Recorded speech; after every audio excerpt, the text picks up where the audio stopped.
O Pleno da Deputación da Coruña aprobaba este mediodía a proposta de organización do Goberno provincial para o mandato 2023-2027, conformado por PSOE e BNG. Aprobouse a creación de 10 comisións informativas, unha máis que na anterior legislatura, que se reunirán unha vez ao mes.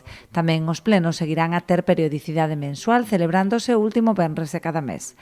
No que respecta ao réxime de retribucións, mantense o mesmo número de dedicacións exclusivas que no anterior mandato, 17. O presidente Valentín González Formoso percibirá 80.000 euros anuais, algo máis que o seu vicepresidente, o nacionalista Xosé Regueira, cun soldo bruto anual de 72.000.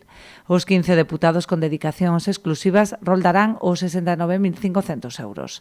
Mantéñense tamén as indemnizacións por asistencia a pleno, establecidas en 591 euros, e das comisións informativas e xuntas de goberno, que ascenden a 370.